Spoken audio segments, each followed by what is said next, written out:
For never was a story of more woe than this of Juliet and her Romeo. To the casual player, Veronaville was the least popular neighborhood that launched with The Sims 2, eclipsed by the immense popularity of Strangetown and Pleasantview. But if you look past the Shakespearean references and quirky designs, you'll find a world built on a foundation of corporate betrayal, class warfare, and a body count that rivals a Final Destination movie. On one side of Veronaville, we have the matriarchal Capps, and on the other, the self-made Montys. We've been told for decades that their feud is just a reference to Romeo and Juliet, but the truth is much pettier and much darker than a simple literary nod. From the sun-drenched hills of Monte Vista to the ancient lands of Andarian, these families have been crossing paths for generations. Today, we're exploring how one neighborhood encompassed immortal fairy royalty, a sabotaged business career, a family tree that is hundreds of years old, and the tragic deaths that left an entire generation of children orphaned. Before we begin, if you want to make sure I can continue to uncover more Sims lore and get early access to videos, head over to my Patreon. Link is in the doobly-doo. And if you like this video, make sure to comment, like, subscribe, and hit the bell icon so that YouTube knows you enjoyed it. And you'll want to stick around until the very end, because once we've sifted through the contradictions and the chaos, we're gonna piece together the first ever definitive unified timeline of the Capps, Montys, and Summerdreams of Veronaville. So let's get started.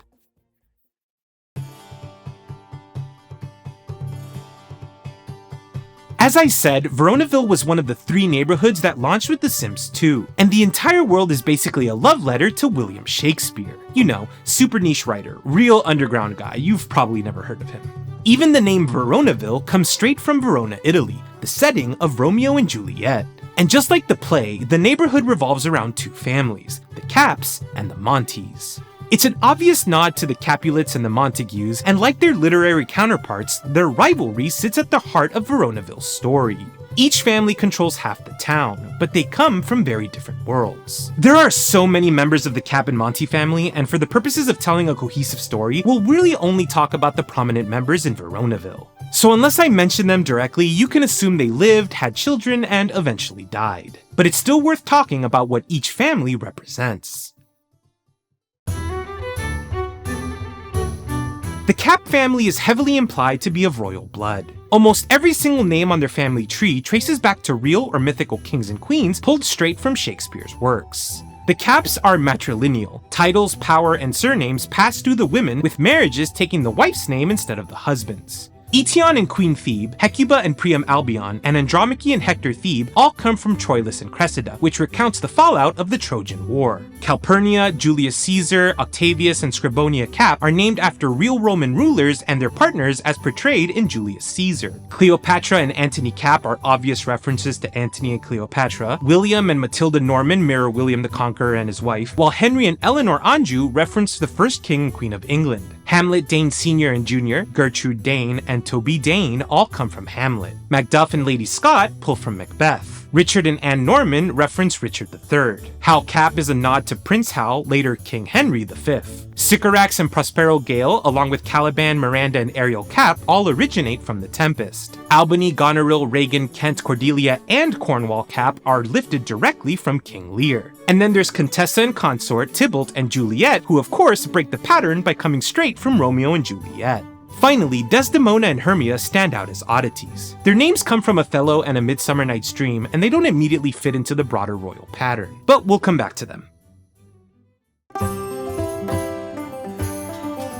The Montys, on the other hand, are the opposite of the Capps in almost every way. They're a hardworking family named not after kings and queens, but after merchants, traders, servants, and everyday people pulled from Shakespeare's plays. More specifically, they're named after characters from plays where love drives the story and motivates the choices those characters make. Bassanio and Portia Monty, along with Stefano Arlecchino, are named after characters from The Merchant of Venice. Lucio and Overdone Zani, Vincento and Francisca Pantalone, and Isabella Monty come from Measure for Measure. Proteus and Julia Pantalone, Valentine and Silvia Monty, and Thurio and Lucetta Brighella are named after characters in The Two Gentlemen of Verona. Patrizio and Catherine Amantes, along with Patrizio and Bianca Monty, are taken from The Taming of the Shrew. Dull and Jaconek de Tor, as well as Maria Arlecchino, come from Love's Labours Lost. Holofernes and Judith de Tor stand apart slightly, drawing their names from the Book of Judith rather than a Shakespearean play. Hero, Claudio, Beatrice, and Benedict Monty are all named after characters in Much Ado About Nothing. Antonio and Olivia Monty come from Twelfth Night, and Romeo and Mercutio Monty, of course, are named after the central figures of Romeo and Juliet.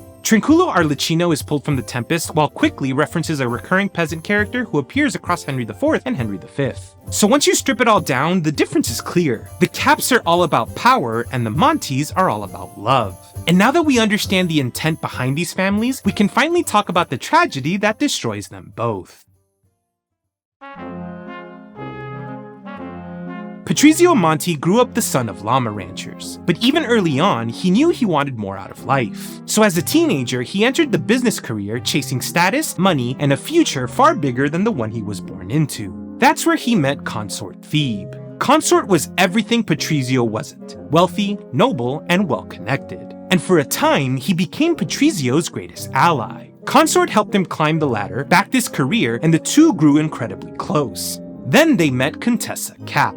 She was the heir to one of Veronaville's oldest families, and the moment both men set their sights on her, everything changed. Their memories show they met Contessa at the same time. Patrizio kissed her, and just like that, the friendship was over. Not long after that, Patrizio was fired from his job. According to the Monty family biography, Patrizio never forgot Consort's broken promise. We're never told what that promise was, but Consort has a memory of witnessing them kiss. That timing doesn't feel accidental. The implication is that Consort had a hand in Patrizio's undoing. He likely promised Patrizio some kind of deal or security, only to sabotage it. In one move, he didn't just cost Patrizio his position, he destroyed his future, his reputation, and any chance he had with Contessa. And that betrayal is the moment that the Montys and the Capps became enemies for generations to come. Patrizio eventually left politics and power games behind and entered the culinary world, where he would meet his future wife, Isabella Pantalone. According to Isabella's memories, she first met and kissed Patrizio when she was still a teen and he was already an adult. That isn't actually possible in The Sims, and it's also not great. But once Isabella became an adult, the two fell in love and got married. Together, they had 3 children: Claudio, Antonio, and Bianca Monty. And all 3 were raised to despise the Capp family. Claudio was the youngest and most determined to make his parents proud. He eventually married Olivia de Tor, and the two had 3 children of their own: Romeo, Mercutio, and a 3rd child we unfortunately never get to meet. Because before The Sims 2 even begins, both Claudio and a pregnant Olivia die of starvation. Their children were left orphaned and taken in by Patrizio and Isabella. Antonio, the middle child, wasn't spared loss either. Shortly after his brother married, Antonio wed Hero Arlecchino. Together they had 2 children, Beatrice and Benedict. By the time The Sims 2 begins though, Hero has already passed away. We're never told how she died, only that Antonio is left to raise their children alone. But unlike Claudio's tragedy, Antonio's story carries a darker implication. His biography describes him as fiercely devoted to his children and determined to uncover the truth behind his wife's death, which strongly suggests that whatever happened to Hero wasn't entirely natural. Bianca, the oldest, followed in her father's footsteps, studying the culinary arts, but is now looking to start a family of her own. On the other side of town, after marrying Contessa and taking her name, Consort and Contessa had 4 children. Cordelia, the eldest, married Caliban Gale and had 3 children: Tybalt, Juliet, and Hermia Capp. Not long after, both Cordelia and Caliban died in a fire. As a result, their children were taken in by Consort and Contessa. While it's never explicitly stated, the deaths of Cordelia, Caliban, Claudio, Olivia, and Hero are often blamed on the ongoing feud between the Capps and Montys, which strongly suggests this conflict was far more vicious than harsh words or wounded pride. Cordelia's younger sister Goneril later married Albany Norman, but according to Goneril's biography, Albany didn't marry her for love, he married her for money. Together, Goneril and Albany had 4 children: Miranda, Hal, Desdemona, and Ariel. Regan, the youngest daughter, married Cornwall Dane. The two openly dislike each other and were never in love, strongly implying their marriage was arranged. Regan wants to make it on her own without relying on her family's power or name, but she's more than willing to help her brother, Kent. Kent Capp is the black sheep of the family. He's far more interested in learning than wealth, politics, or the feud itself. After losing his job, he moved in with Regan in Cornwall, a situation Cornwall is very clearly unhappy about. And as if he couldn't disappoint his family more, Kent and Bianca Monty might have a secret relationship going. And all of that history of the Capps and Montys happened before the player ever loads into Veronaville. By the time The Sims 2 begins, Patrizio has retired and returned to farm life, following in his parents' footsteps. Contessa Capp has passed away, Consort now serves as a CEO of a powerful company, and both families are left dealing with the fallout of a feud that has already claimed far too many lives. Which brings us to the heart of Veronaville's story.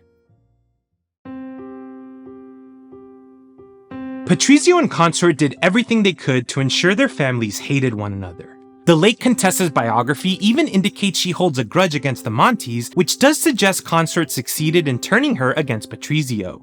Despite that, it became impossible for the younger generation of Capps and Montys to avoid one another. As I said, Bianca and Kent are actually friends at the start of the game, even having very similar interests, and Kent's biography even hints that they're destined to become lovers. Goneril's teenage daughter Miranda actually has a crush on Mercutio Monty. Unfortunately for her, it's completely one-sided, because Mercutio has eyes for Hermia Capp, Cordelia's youngest daughter.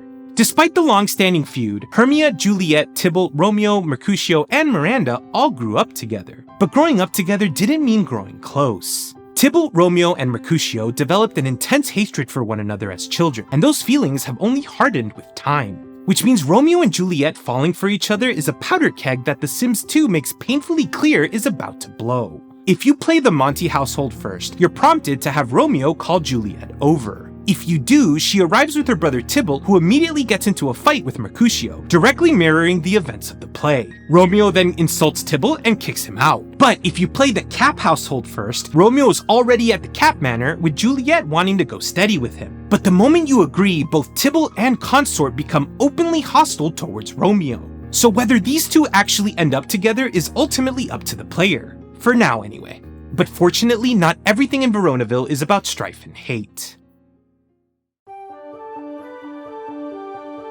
Amidst all the chaos and centuries-long grudges of Veronaville, there's one family that feels like they wandered in from an entirely different world. The Summerdreams, a kind, whimsical little household inspired by A Midsummer Night's Dream and every fairy, elf, and woodland sprite you've ever read about.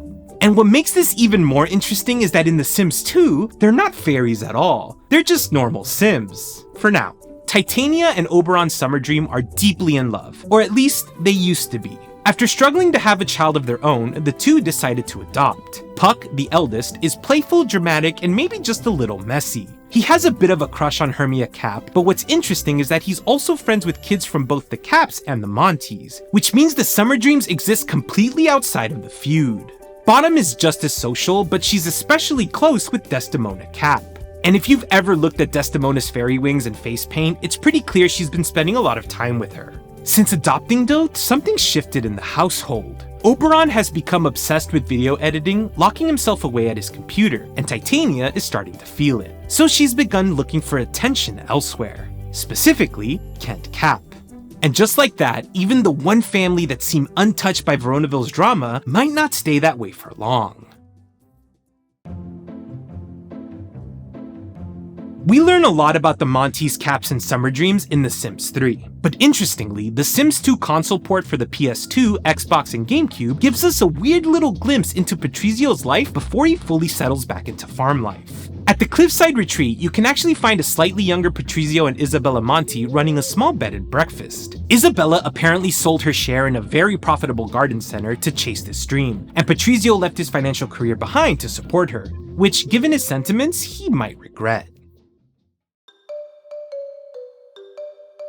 When The Sims 3 launched in 2009, there wasn't a single sign of Veronaville's residents. But 3 years later, when The Sims 3 Supernatural dropped, two very familiar faces quietly reappeared in Moonlight Falls: Titania and Oberon Summerdream. And this time, they're actually fairies. They're slightly younger than their Sims 2 versions, but they look almost identical. The Sims 3 takes place 50 years before The Sims 2, so the fact that they look basically the same makes sense since they're immortal, or at least aging very slowly. In The Sims 3, however, they're married. But in The Sims 2, they're very much not. Which means somewhere between Supernatural and The Sims 2, something happened. And when you check their traits in The Sims 3, both of them have commitment issues. This suggests maybe they chose to stay together, just not officially. Which could explain why, by The Sims 2, they're still romantically involved, still living together, but no longer married. Puck and Bottom are completely absent, which means Titania and Oberon haven't adopted them yet. So Supernatural shows us a version of the Summerdreams before kids, before the cracks in the marriage, and before whatever ultimately pulled them apart. And honestly, it makes their Sims 2 dynamic feel a whole lot more tragic.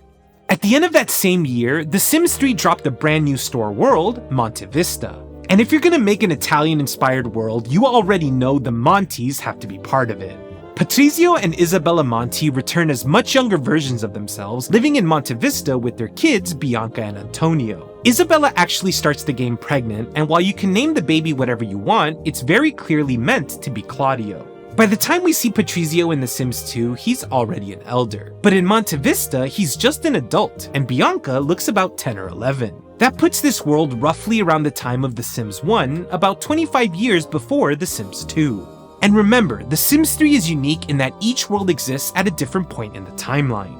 Sunset Valley is set 25 years before The Sims 1, Lunar Lakes is set way after The Sims 2, and Monte Vista sits right around The Sims 1 era. But there are some contradictions. In The Sims 2, we're told Patrizio worked in business before his feud with the Capps pushed him into the culinary career. But in Monte Vista, he starts in the medical field. It's possible that after the feud and after entering the culinary world, Patrizio briefly dabbled in medicine before ultimately retiring to help Isabella run their bed and breakfast and eventually becoming a llama rancher.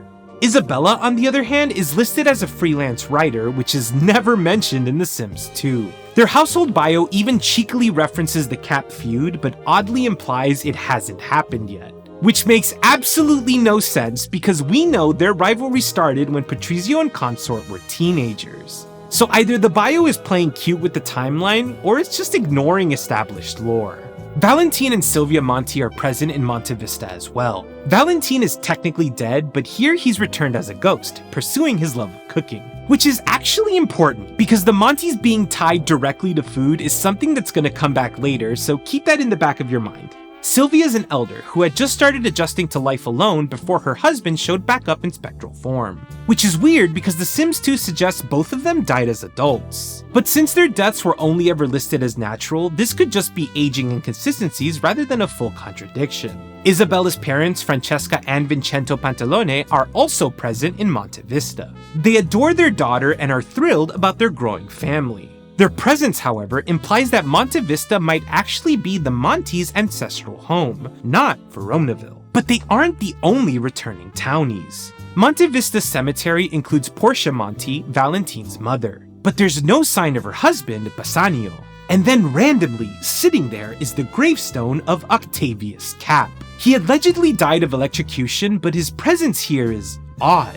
Octavius Capp, previously named Octavius Caesar, is a direct reference to the founder of the Roman Empire. So placing his grave in an Italian-inspired world is very deliberate. It subtly ties the Capps and Montys together long before Veronaville ever enters the picture. And if that wasn't enough, one of Monte Vista's streets is literally named Veronaville, implying the two worlds exist nearby. On top of that, some of the pre-made service sims carry the Monty and Capp surnames. Maria Monty delivers your pizza, and Giulia Capp fixes your broken sinks. Are they direct descendants? Cousins? Well, we have no idea. But their existence reinforces the idea that both families have deep roots in Monte Vista long before their feud explodes in Veronaville.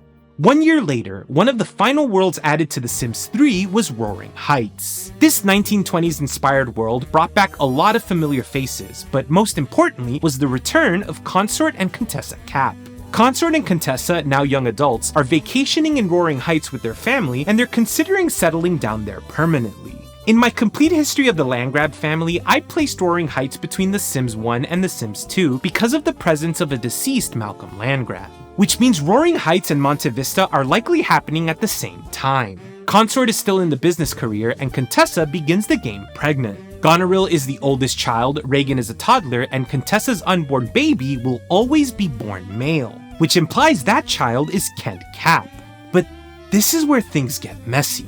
The biggest headache in the Capp family tree has always been Cordelia. In The Sims 2, Consort's memories show her as the youngest child, yet the family tree places her as the eldest. Then, Roaring Heights made it worse by shuffling the birth order again, making her the youngest and leaving fans wondering if the developers just forgot their own lore. It feels like a retcon, but interestingly, about a decade later, the Sims team walks this way back, so for now, let's put a pin on it. Roaring Heights doesn't lean into any royal connections for the Capps, and we don't really learn anything new about the Capp legacy. Andromache and Hector Thebe, Consort's parents, are both alive and retired to Roaring Heights and are happily reunited with their grandchildren. But they shouldn't be here. In The Sims 2, Consort's memories clearly show that both of his parents died as adults before he and Contessa ever got married. So the fact that they're alive not only after the marriage, but long enough to meet their grandchildren is just wrong.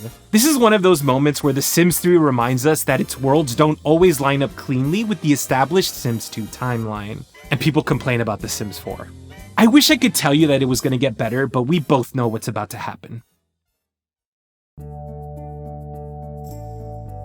It's honestly incredible to think that we didn't see or hear from the residents of Veronaville for over 10 years. And then, in 2025, in the magical realm of Inniscreen, we were finally reunited with our favorite fairy family, the Summerdreams. Titania and Oberon Summerdream now serve as the young ruling couple of Everdew, overseeing its balance and magical order. Unfortunately, while they are married, their relationship is still on shaky ground. And to everyone's surprise, Puck and Bottom are nowhere to be seen. Instead, Titania and Oberon are raising a young child named Mara Summerdream. And yes, this is that Mara, the very same Mara who grows up to become Fairy Queen Mara in The Sims Making Magic. Mara hasn't earned her wings just yet, but she's already dreaming about becoming Queen of the Fairies one day and hopes to be the fastest of them all, which is a nod to her status as Magic Town's best toadstool racer. That small detail, along with the presence of a young Todd Attenberry, places the events of Inniscreen firmly before The Sims 1. Which means these Summerdreams exist at a point slightly after their appearance in The Sims 3, but well before their lives in Veronaville. And yes, that woohoo memory we saw in The Sims 2 was very likely the secret birth of Mara. Now, in The Sims 4, Titania has developed the love of apothecary, but not by choice. After a rather fiery incident, she contracted the burning passion ailment, an affliction that caused her to uncontrollably flirt with literally everyone she encountered. Which, to be fair, is not that far off from her usual behavior, but it did spark quite the scandal back in Chestnut Ridge. Since then, she's thrown herself into the apothecary arts. She's also secretly enchanting gnomes to clean her house, a fact she believes Oberon is blissfully unaware of, but he absolutely knows. He just chooses to keep the peace.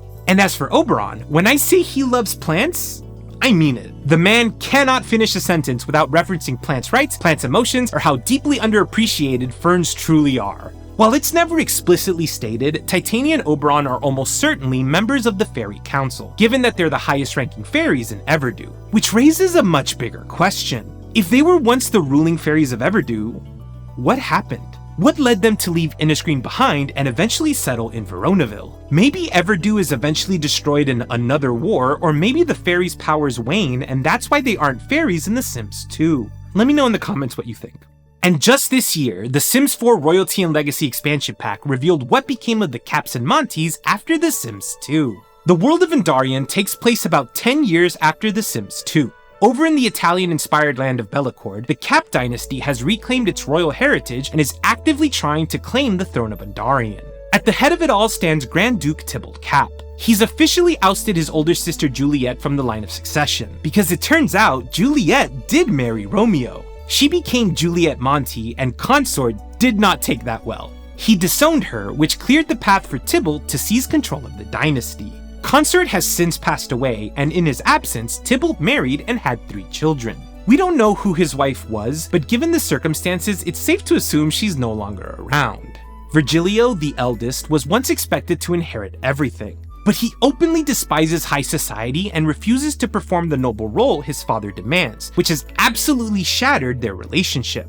Beatrice, on the other hand, is everything Bellicord celebrates. Polished, charismatic, and effortlessly noble. She thrives in court life and remains fiercely loyal to Tybalt. And because history in this family refuses to learn its lesson, that loyalty has pulled her and Virgilio into an open feud. Then there's Celeste. An artist at heart, Celeste moves through noble life with warmth and optimism, all the while hoping for an end to the hostilities. Meanwhile, Juliet and Romeo move to Bellecourt and build a life of their own. Their son Dante Monty is kind, thoughtful, and loves cooking just like his father. Juliet now heads the Monty dynasty, which values the ideals of love and food. See, I told you that'd come up again.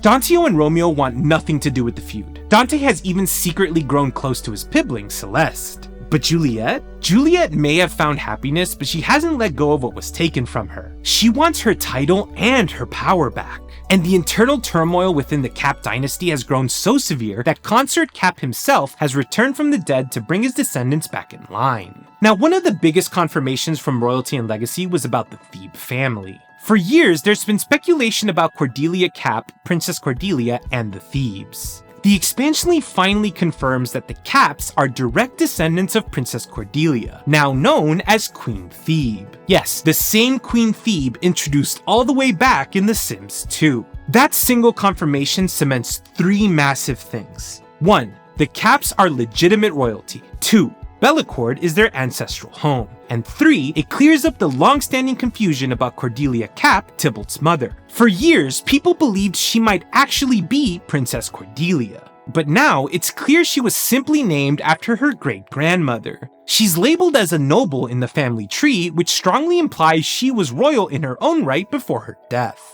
It's worth noting, although not explicitly said, that since both Andromache and Cordelia II, born from Cordelia's love affair with pirates, were sisters, there would have been contention over the throne. This, in turn, would have been the reason for why Consort would have gone on to establish his own dynasty under the Capp name, wishing to separate himself from the scandals and riffraff. The Capps have also aligned themselves with the Alto family, now led by Enzo, son of Bert Alto and nephew of Nick Alto, which means this power struggle is no longer just Monty versus Capp.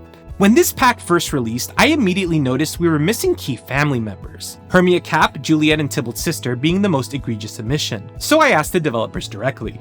And they confirmed it was a technical limitation with the family tree system. Canonically, those Sims still exist, they just couldn't be reasonably added. Which I hate, but at least it confirms they may one day be added and that they weren't forgotten.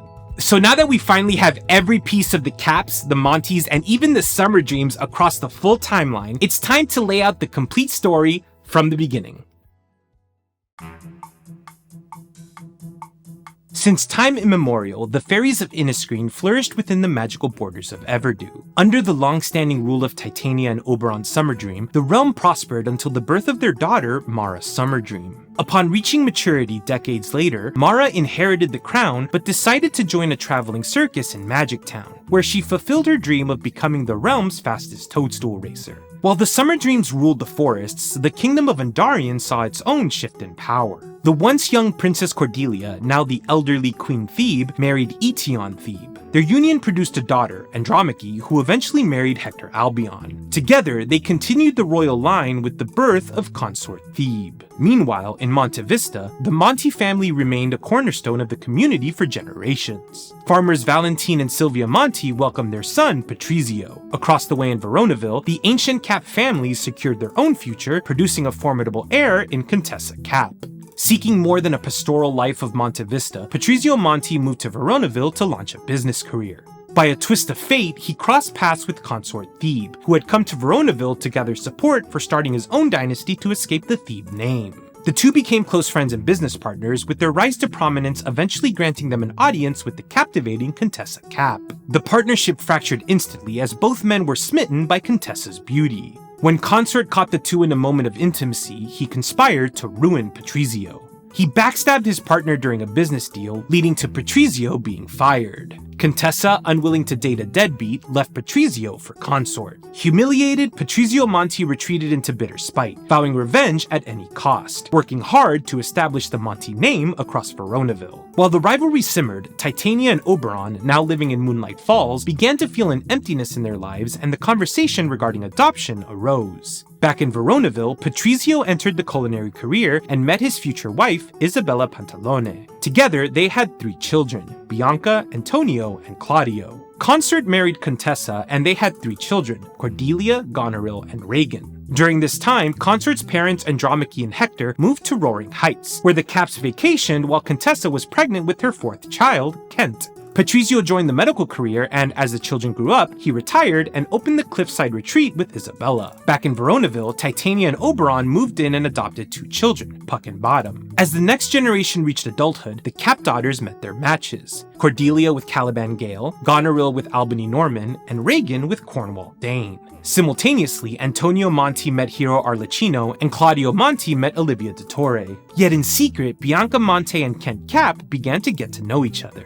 The third generation followed. Cordelia and Caliban gave birth to Tybalt, Juliet, and Hermia Capp. Goneril and Albany had Miranda, and Claudio and Olivia Monti gave birth to Romeo and Mercutio. Tragedy struck when Cordelia and Caliban died in a fire believed to have been started by a rival Monty. Tybalt, Juliet, and Hermia moved in with Consort and Contessa. In retaliation, Claudio and a pregnant Olivia Monti were killed, forcing Patrizio and Isabella back to Veronaville to care for Mercutio and Romeo. Patrizio finally took on his role as a farmer and established a dynasty as a llama rancher. Despite the bloodshed, Goneril and Albany welcomed 3 more children, Hal, Desdemona, and Ariel. And Antonio and Hero Monti welcomed Beatrice and Benedict. As the children grew, they began to fraternize and the hatred simmered, though Mercutio, Romeo, and Tybalt still came to blows. But the peace ended when Hero Monti tragically died. Antonio, convinced the Capps were responsible, was consumed with bitterness. But in the darkness, Romeo Monti and Juliet Capp began secretly dating, just as the matriarch Contessa Capp passed away. A web of love triangles emerged.